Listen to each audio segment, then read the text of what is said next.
What's going on, guys, and welcome back to this episode of Split Screen D&D, the place where we're attacking all things Dungeons & Dragons from both sides of the screen. My name's Tom Quinn, resident Dungeon Master here at Modern Myth. And I'm Josh Winans, resident player character here at Modern Myth.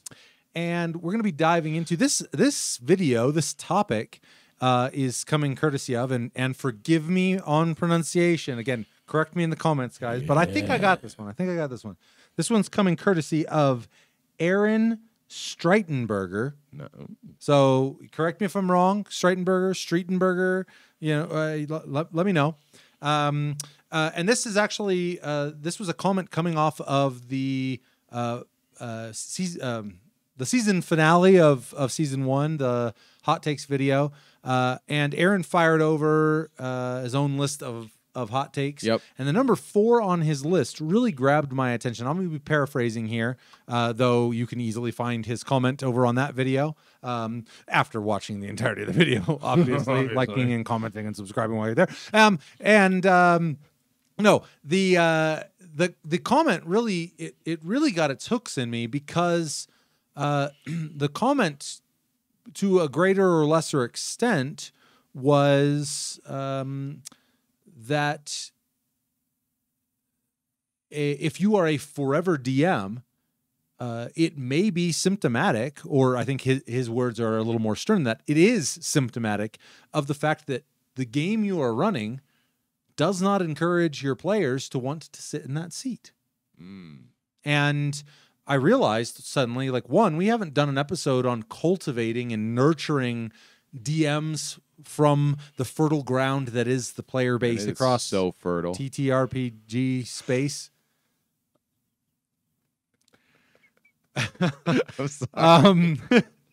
And doubly so. So it got me thinking about that topic through this lens. So for starters, thank you so much, Aaron, for the comment. Thanks to everyone for the comments, but that really, like I said, it got my gears turning, and so here we are. Yeah, but before you start talking anymore, you sexy beast, hey, you out there on the internets, always, as always, it's always checking out the comments, seeing the little number go slightly higher over time. It's a drug. Rush. It's a drug, and I'm addicted. And I need you to feed my addiction by subscribing and liking and commenting and sharing and telling your Aunt Ruth about this stuff, because we need to grow in order for me to feel better about myself. Aunt Ruths are our target demographic, It's true. broadly speaking. Yeah. Not many people think about the Aunt Ruths, and that's where our channel sets itself apart. That's the niche market that we're gonna. But no, thank you guys so much. Please do all the things what we say to do every single time. But let's launch into this. Yeah. Well, for starters, the first thing I think that it got me thinking, because and Patreon, give us money, please. I'm sorry, that's really rude. Patreon.com/modmyth. Be on the lookout for those loot tiers, because the Dice Vault giveaways, the initiative tracker, condition trackers, whiskey smokers, coasters, all of the stuff that's going to be coming down the pipeline will very soon be available through Patreon. So keep your eyes peeled there. Man, I suck at this stuff, don't I? No. It's Tuesday, and that's a quality I admire in you. Thank you. All right, so leaping back into the topic. Jesus. Back into the topic. I'll put it this way: as I was reading his comment, I immediately went. I clutched at my pearls and I fainted onto my fainting couch. And I went, I am a forever DM. You are a free. You have failed. But interesting. So this was the conflict that was going on in my mind, because I see his point. I get his point. I consider myself to be hugely accommodating in that capacity. But I will say, to Aaron's point, I don't think that I've ever given a tremendous amount of thought to what, if any, is being implications of running the game are being communicated by the way in which I run the game. Yeah. When I think about nurturing other people into wanting to sit in that chair, it's holding office hours. It's and so what I wanted to pitch to you immediately, because you, as one of my longtime players, and actually someone who is going to be running the game in the very near future. Yeah, which I mean, I still have to find a system. I thought I found a system, but anyway. But I'm just saying, I mean, I'm hugely excited for that. I think both Amanda and Ariel are really excited for that too. And so what I wanted to put onto your plate is having read Aaron's comment, is what is your take on that? And can you identify, is there, would you say that the way that I run the game, right? Is there anything about the way that I run the game that makes you go like, I don't know that I want to sit in the chair? Or is there anything about the way I run the game that makes you go like, yes, I do want to sit in the chair? Because again, frankly, I literally have given no thought to, when I'm in the chair, I'm thinking about running the game. Right. Yeah. I'm not. I've left the headspace of I'd love to be a mentor to help someone feel confident in that space. And so this is the first I'm really giving serious thought to it, or I should say, since I read the comment. Right. So give me your 2 cents on that. I'd really love to hear it from the PC's mouth. Right, and here it comes. So that's one thing. So there's a lot of things that are wrapped into that. So when you're DMing, are there things that you do that I'm like, Mike, how could I, like, you are able to go to a level of detail that is, if I was like, man, I want to run like a game like Tom, is frankly intimidating. Like, you're able to describe the surroundings in such detail and make it come alive that it's like, I don't know if I could do that. So in a way, I see what he's saying. But at the same time, it's like, well, of course I want you to continue to do that, because as a player, I get to go into the world that you're creating. But what I have, since I'm starting to really wrap my heads around, okay, I'm going to step into the DM chair, and obviously me and you are different human beings. Right. That's kind of where I have settled in, is like, my game's going to be different than yours. 100%. No doubt. So, like, I'm going to be embracing my differences. Like, I can't remember names to save my life. So my name. We are going to exploit the fuck out of that. We'll see. But like, I have a feeling, and of course it is very dependent on the system that we're running, which is changing the systems I'm looking at. Is I'm probably going to be running a much more light, much more going to be silly, goofy, funny. Right. That's what I like when I run a game. That's probably what I'm going to be running. Totally not 100% different, but the game you're running right now is stylistically very serious. I think that is one good point, is that, I mean, everybody who decides to sit in that chair, I think if you're sitting in that chair with the intent to emulate someone else, whether it's your own DM or, you know, one of the bigwigs, don't say it, one of the bigwigs. Or even just like, hey, you know, I was at my local game shop and I saw this guy running, and man, I'm gonna run it just like him. Yeah, like he'd have hair down to here, kind of, a black vest, bunch of bracelets. It's just it. But I think that if you're sitting in the chair saying that, yeah, now that is not to say that you might actually find full enjoyment in running that game. Like, you might go, I love the way they run that game. There's so much I want to borrow from the way they do X, Y, and Z. Right. And find that your style is pretty congruent with someone else's.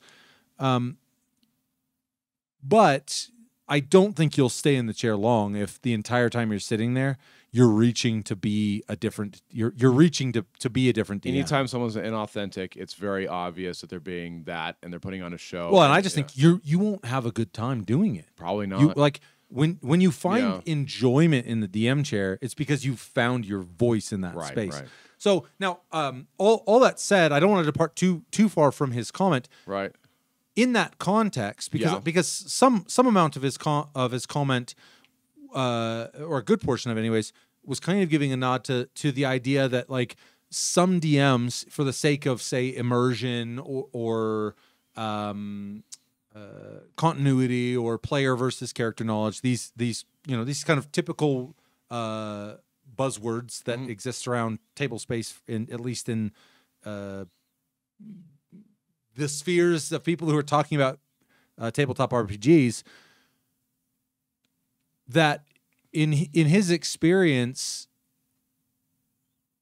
the net benefit of that immersion versus a DM being more open with the way that they're running their game, that openness gives the players a peek into, and that peek goes, oh, that could be kind of fun. I might have some fun doing that. I might have. So I just because I would say, broadly speaking, I think I do feel pretty strongly about the immersive characteristics. I mean, we even talked about like the what information, when we talked about sacred information, what shouldn't cross the screen. To some extent, we touched a little bit on that.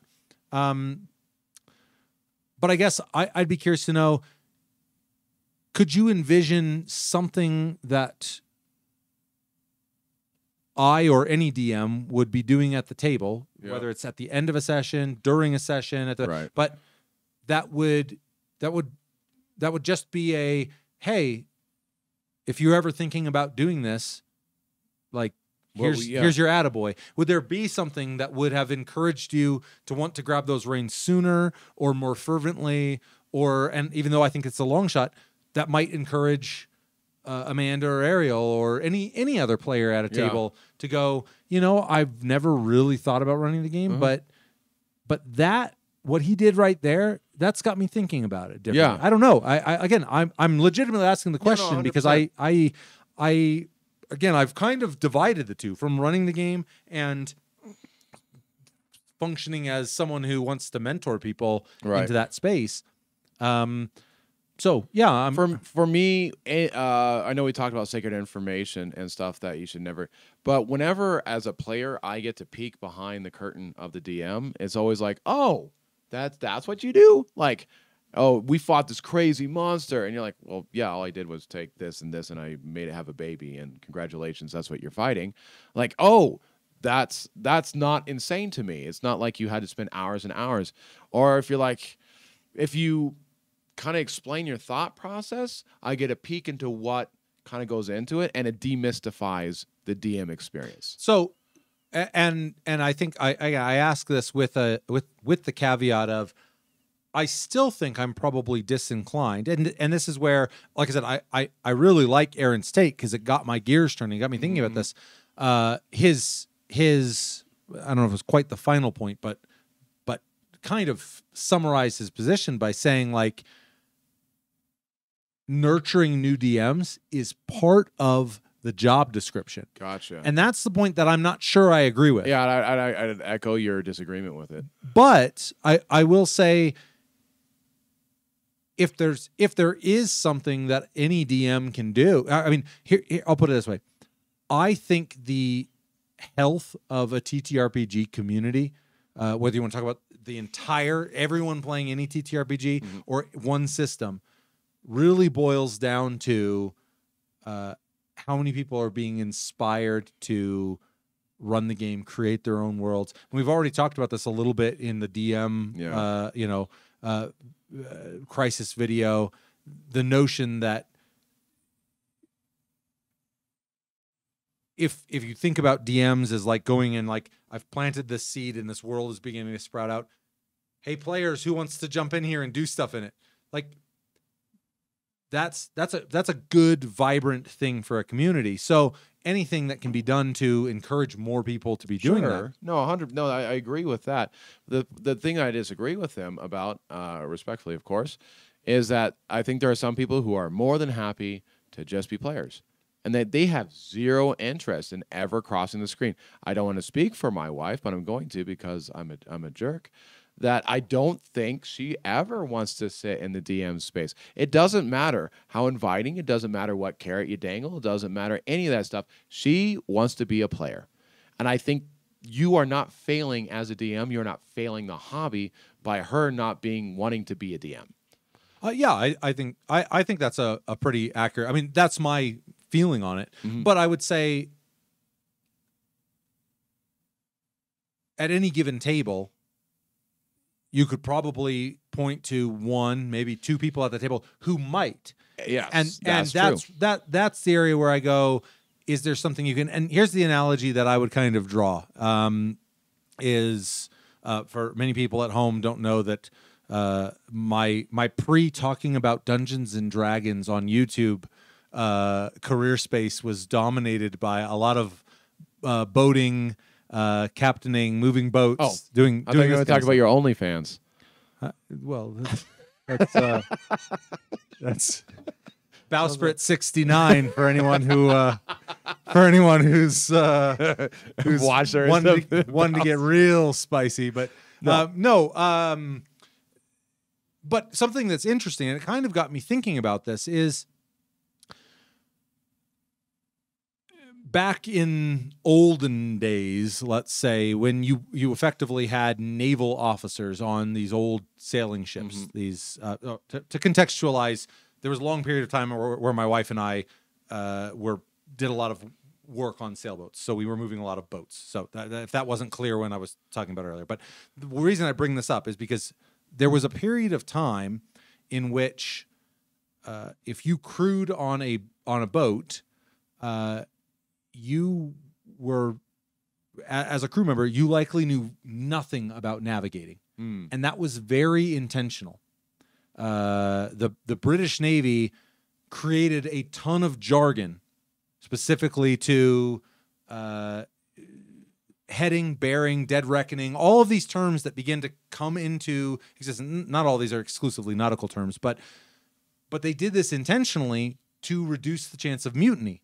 Okay. Because if you're in the middle of the ocean and the crew goes, there's only 4 officers and there's like 50 of us and we want this boat, it doesn't do you a lot of good if you don't know how to get back to shore and you're going to starve and die of dehydration. And the analogy I'm ultimately drawing is, and I don't think this would be intentional by any means, but are DMs expressing themselves in ways that have been, I'm going to put quotes on this, jargoned?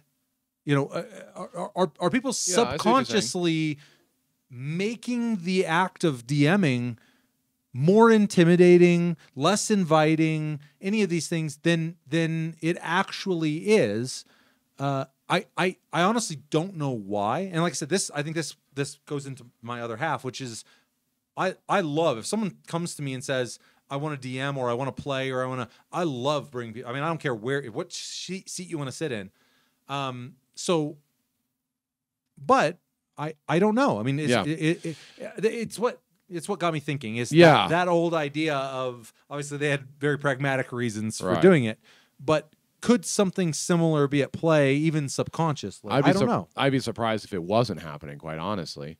Like, why? Well, it's just anytime you get to a human nature thing. Sorry to go this route, but a human nature thing is we as humans, especially if we get deep into something, we like to feel important. I don't want to use the word superior, but that kind of feeling. If you're talking about DMs, they tend to be. I'm trying not to be super. I mean, in so many ways, I know superior. I mean, just. But this is. But if the important thing is that's all in their head.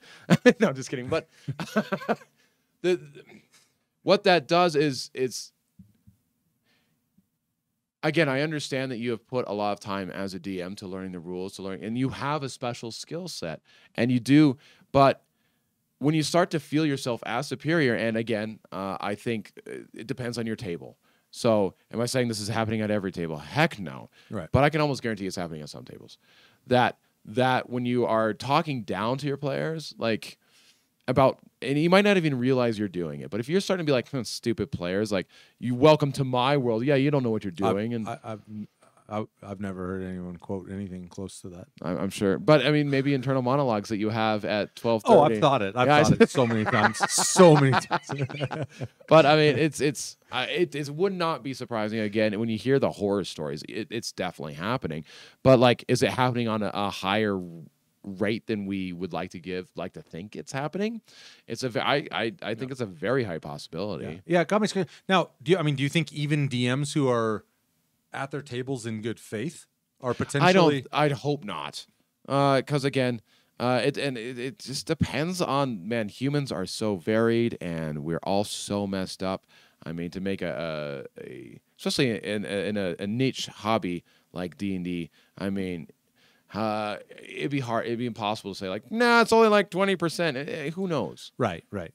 Well, yeah. So, I mean, those are some of the questions that cropped up in my head. I think I don't want to derail you if you've got more to say in this space, but I'd like to pivot a little bit to what can be done. Yeah, so yeah, let's be positive. Yeah, well, and I think I'd start that pivot by saying what I mean. I actually don't remember the sequence of events that's kind of put us on track for you to be running a game. I mean, I know that I've mentioned it to you. Yeah. But I don't know. Did you mention it first? Did I bring it to you? I mean, what was the sequence of events? It was a whirlwind of love and romance. It was a bunch of Tuesdays. No, I don't know. I think I've mentioned on this channel before that there was a space in which you were off gallivanting the 7. There's only 7 seas, right? The 7 seas. Oh, you're talking about the real world? Yeah. Yes. Yeah, sure. There's only 7 seas. So while you guys were doing that, I was like, what the me and the fuck missus were like, oh, man, about? it'd be so fun to play some D&D. So I stepped in the DM chair and just had some fun. Yeah. And I had a great time. So that was incredibly, like, that might be a good, like, hey, do you have interest in it? Find one other person and be like, hey. I love one-on-ones. Yeah. I love one-on-ones. I know you do. And I think the Like manageability for a DM to run a one-on-one. Yeah. In fact, I would even argue, I mean, it's a really good pivot. If you are a DM who wants to nurture another DM, run a one-on-one with them. Ooh, I like it. Sit as their one player. Yeah. And because then when it's all said and done, it's not a broader campaign. It's not both of you in the spirit of a new DM wanting to take those reins can sit and have an objective conversation about what the experience was. Yeah. No, I think that's a great idea. I think you're not. One of the big challenges I think of DMing is every person you adds a different personality and a different level of personality. Yeah. And let's say you add 4 big personalities at the table. Now you're trying to navigate make sure that everyone gets a little bit of the spotlight, or 4 quiet personalities. Now you're trying to make sure that everyone gets a piece of the spotlight, and it's like, but in a very different way. And like, so I think that every person you add, adds a different layer of sophistication 100%. To having to manage them. So yeah, to minimize that. And I was thinking of an analogy with SAR as a DM, and I'll see what you think about this. So you've done the camping thing, making a fire from nothing but tinder and just those sparks. And when the player character first starts getting some aspirations of going in that seat, the sparks have begun. Now you as a DM have 2 things you can add to this. Smother it with big exactly. sticks. Yeah, no. You shut your mouth. You can add oxygen to it, which is passion, right? Or you could add knowledge to it, which is fuel, like tinder. So it's a balance. I'm a pyromaniac when it comes to being you're in the using backcountry. Gas. No, I'm saying I love the analogy because when we're in the backcountry, when we're backpacking, I love building fires. No, 100%. Yeah. So I keep rolling. You're with tracking it. with me. I'm with you. I'm with you. But it's all about balance. So yeah, you as a DM have lots of passion, and suddenly you see a person who might share that passion with you. What might be your first thing? Whoa, look at all these cool things you could do, and you just overload them, and you just breathe too much, and it kills the spark, right? Okay. So the flame dictates what you need to do, right? As the flame grows, maybe that means okay, now I need to add some more knowledge. Okay, it's got passion now. Let's add some knowledge. Okay, but not too much. Oh shoot, the flame is dying down because I got too much knowledge. Time to bring the passion into it. I love that analogy, and actually, I think that actually speaks to Aaron's point really well. Is because, like you're talking about this with this flame analogy, I've said it numerous times on the channel. I think one of the big jobs of being a DM is keeping your finger on the pulse of your table, understanding not just your table as a whole and the individuals at your table, and going, I have a pretty good idea of what that person likes, what that person likes, what that person likes. When they're all together, I have an idea of what they are hoping to accomplish, what that, whatever it is. And supposed to say when the rowers get together, who knows? It's probably blowing up an airship and then just chugging whiskey until you pass out. Generally what happens on our campaign. But it's the exact same thing. It's like, this is one of your players. This is someone you've likely engaged with for hours, months, years, who knows how long you've been working together.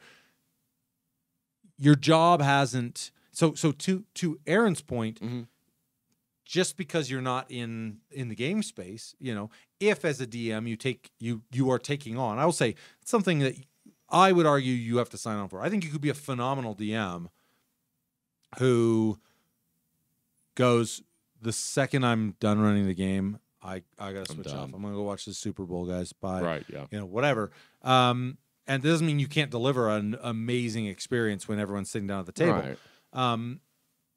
I don't think there's many people like that. I think the reason most people run the game is because they love, like you said, they're passionate about the game. They're knowledgeable about the game. They want to share that. Right. And I think in the spirit of having your finger on the pulse is reading that flame and going like, I know when I can impart passion and encouragement to what you're doing. I know when I can try to impart knowledge. I maybe know when right now it's time for me to just let them come to me. Yeah, and let the flame build on its own, and yeah, not like because again in the process of finding your own style and your own voice as a DM, it doesn't matter how enthusiastic. Like I might go like, "Oh, Josh, I got to tell you if you do this, I got to show you some cool stuff, right. Whatever." That at some point, if you're not just going to be a carbon copy of what I think is great about running the game, you have to go like, I got to tune this out now. Like I like right. Like you've given me what I need. You got the basic tools. Like it's crackling. I got a base of embers going. Like all I need now is just time to let learn it do on its my thing. own. I need it to be my own thing. Yep. So I like I said, I think the idea of your responsibility, if you are someone who believes like, hey, I want to take an active role in bringing others into the DM seat, that yeah, I mean, these are people you likely know pretty well as players, and you likely, if you've been taking an active role in understanding them at the table as a player, you probably have some decent insights into when you can impart some important knowledge or important enthusiasm to their process, and when you can step away and just let them. And this is not a term that gets used often when we're talking about DMs, but exercise their autonomy as a DM. Right. Which, man, I'm just thinking how tempting it must be. So when I run a session, you're gonna be my player. Oh, it's gonna be so nice. But you're gonna be my player. How there'll be moments where it might be difficult for you to be like, hey, are you sure you want to do that? Like, wouldn't it be cooler if you did and if you did that, you are immediately squashing my flame. You're immediately. Oh, it doesn't matter if the person's never DM'd before. I mean, as a DM, there's nothing that is more off-putting than that kind of an interaction with your player. So I think, again, in the spirit of, and this is maybe now even getting beyond the horizon of Aaron's original comment, but there's a very good chance if you've nurtured a DM into the DM chair that you will be his player. In fact, that was the crux of his comment was if you are forever DM and you're saying like, man, I never get to play, I'm always, part of that's on you. If you had encouraged your players to sit in that seat, if you had found ways of that, you'd find a game like that. Right. And I think the biggest thing, and this is going to any DM, any player, I mean, anybody who is, and frankly, this doesn't matter if you're coming from my player base and becoming a DM. If you are a DM in a game, but not this game, switch it off. You're not the DM for this game. Yeah, exactly. This is their world. This is their. It doesn't matter. It doesn't matter if you. It doesn't matter if you are positive that the way in which they're adjudicating a situation is the worst way that a situation can be adjudicated. Yeah. I mean, it's not your place to do it. Yeah. And again, that's not to say there is a time for a player of any kind to challenge the fact that a ruling is incorrect. That's a different thing, I think. But the idea is, as far as I'm concerned, is, I mean, I think there's huge pros and cons, and we're kind of getting into a different space now, but there's huge pros and cons to running the game for other DMs. Ooh. In that, when I'm running for you guys, Mhm. I'm running for players. None of you guys are DMs, or I should say you've got very limited experience with. I ran 2 sessions. I'm basically a god. But you know, I mean, I do think that's a different thing, and I know I would sit down at a table thinking a little differently about my session if every single person was a full-time DM in their own game. Yeah. It's a different experience. It really is a different that's experience. again knowing your table and having your pulse on the table. Well, 100%. But I think if you are in the spirit of nurturing someone in, if you recognize like, hey, I have played some role, whether it's explicit or not, in this person sitting in that chair and now running the game for me. If that person after the fact goes, hey, you want to have a beer and like talk about the session? Like I'd love to exchange notes. Yeah. And one of the really cool things, like especially about if you cross the screen and start running sessions, Right. is the conversations that I have with my friends who are DMs are completely different conversations. You don't because have friends. They didn't know that. Sorry. No, but the conversations, like if I sit down with someone who's a DM, our conversations, and I think we even touched on this a little bit in the not crossing the screen, because there are so many times I want to talk with my friends about something like, oh, I just had this epiphany about this location that I've been designing. Like, oh, it's gonna be, but I can't talk. I can't say anything without destroying the work I've done. So with your DM buddies, then you can go, oh man, I just finished, the 3rd level of this dungeon, and like when they get to this, there's this one area. It's you can just go down that. It's a different animal, and I think that for a new DM, I don't think that's a conversation that should be thrust upon them. Like when you're done running whatever number of sessions you run for us, I don't have any intention of going like, dude, let's sit down and like let's power. Yeah. If you want to have that conversation, I'm here to have it. Okay. But I think that conversation, the second that someone who's running a game, especially if it's still an active game, because that's a big thing. Yeah. The second you start talking about what your players have been up to, and now again, it's weird because I'd be one of your players too. But let's presume for a moment that we're not. Yeah. Then it's like having an editor kind of. And I mean, you don't have to have, there's nothing written, there's no plot, it's just, hey, so it's been a couple months since we sat down and chatted. What have your players been doing? What's been going on in your campaign? Killed them all. Oh, they did. Rocks. Yeah. Well, yeah. That's how you be a good DM, by the way. Those dumb idiots went into a canyon. Did they not know I'll kill them? Didn't they know that? How many rocks fall in canyons? Right. Like, but you just, you start going down this line where they start explaining things about what's going on in their campaign. You're asking questions, and that the organic trade starts sparking things that maybe you hadn't considered. So I think there's a ton of value in that space as well. Right. Again, we are in a weird juxtaposition. Yeah, I hear what you're saying, though. I have perfect separation of player and character knowledge. So at any point, if you need to divulge, sure. But I was kind of going off of that, how important it is to let failure is such a good teacher.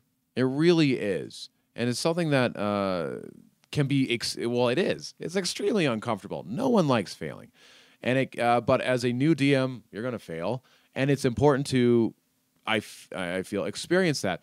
And if you're watching your protege, for lack of a better word, failing, your first inclination is to run and jump to the rescue. Like, oh, here, let me help you. But you're a parent. Sometimes you see your kid like, you sure you want to do that, bud? And you're like, obviously, make sure he's safe. But okay, you are going to make this choice. You're going to fail. You ever seen that Ray Charles movie? You know what? I never have. Oh, well, I guess that whole point is not gonna land.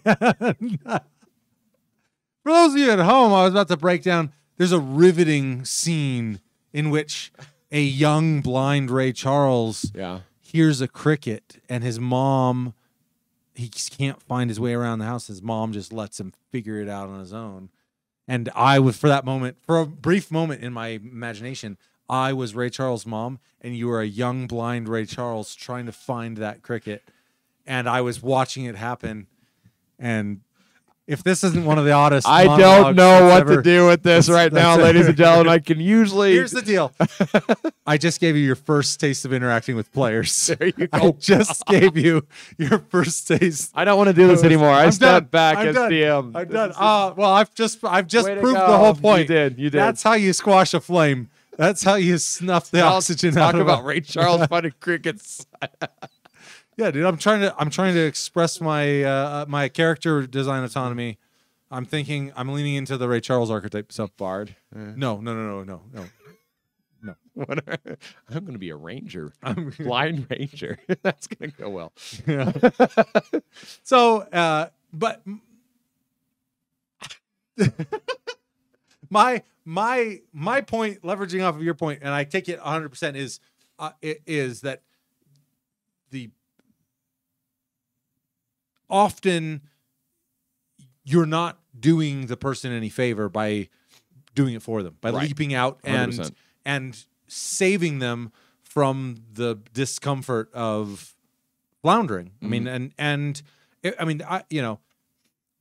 I would have to imagine that there aren't many, if any, DMs that are watching this right now who can't remember a time in which they were floundering. And I will say, floundering is, like, when you talk about necessity is the mother of invention, floundering is the mother of improvisation. Mm-hmm. The second you feel that sense of like, oh God, fuck, yeah, that's when like your improvisation starts to kick on. And kind of to your point, if this isn't an exercise skill, you might just live in oh God space. Right.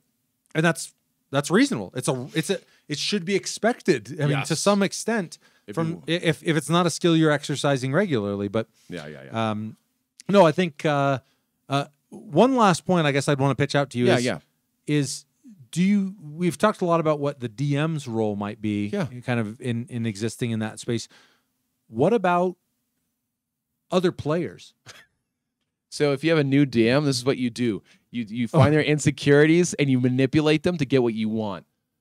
That's what you do. You wait until they have that panic look on their face. You start asking them a bunch of deep rules questions. Yeah, right. So we leveled now, right? That's what we did. Oh, when do I get this new ability? Because it would make sense. I have this new ability, and just start hammering them. No. But what I mean is not so much but if a group of players are there, is there, and I'm not even suggesting that there is, but is there a role that those other players have in nurturing DMhood within their own group? I would imagine so, and this is where it could become very difficult to DM for the first time for strangers.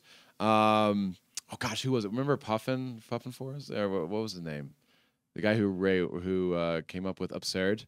What's that YouTube guy name? Oh, I know what you're talking about. Yeah, I know what you're talking about. I think the first time he ever DM'd was for an adventure league and was just like, I kind of know this module. Like, cool, you're DMing now.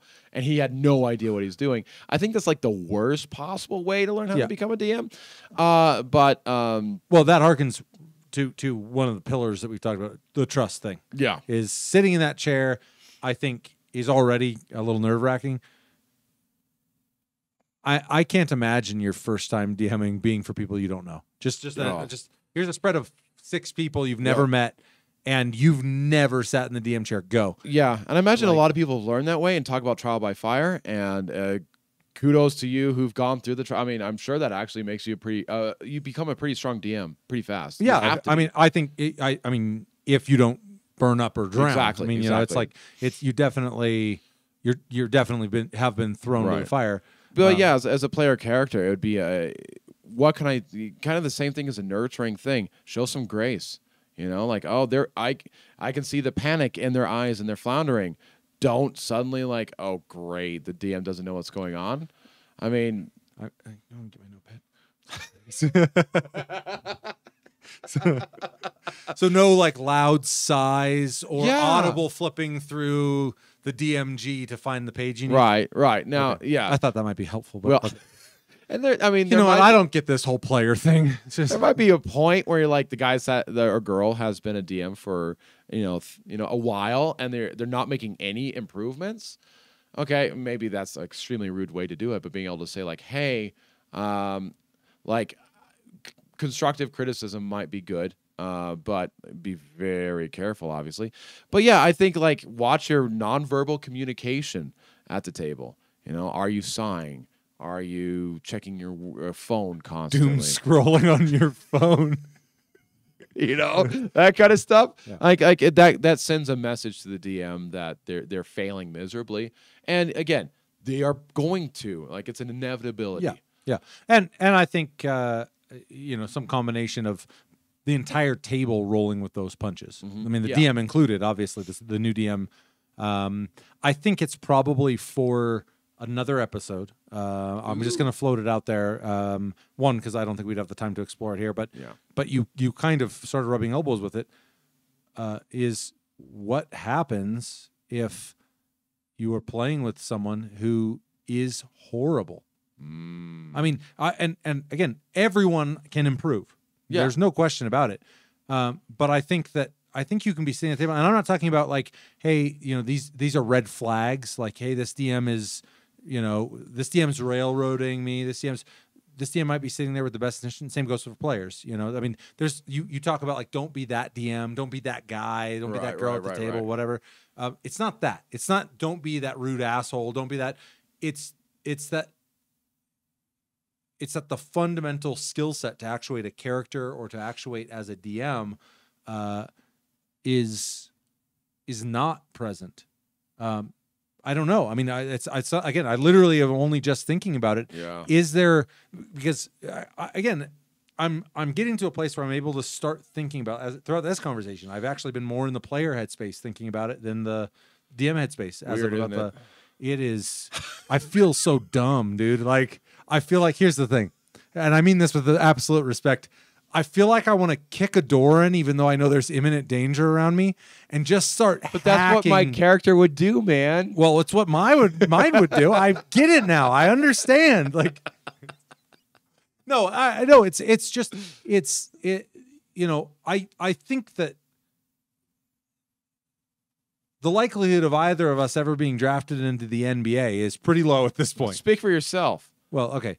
There's a good chance he might be drafted into the NBA, but I likely am not. Well, if you ever see us standing next to you're 6'4", yeah, I'm not getting drafted which into the NBA. is pretty damn short It's for the pretty NBA. short. But it's still a deal where it's like there's a point where I think anyone has to accept that they don't have the skill set to excel at something, right? And so I think it's an entirely separate conversation. That is, but it's a conversation that now my interest to speak, because I do think as a player, that's again, that would be a tough position to be in. Is to go like I'm not enjoying this, not because you're doing anything that is right bothering me, not because it's we often talk about walking away from the table, but like. But that can be that is a hard that's an interesting subject. I definitely think there's a conversation and maybe it's even kind of a continuation of how do you help someone develop those skills.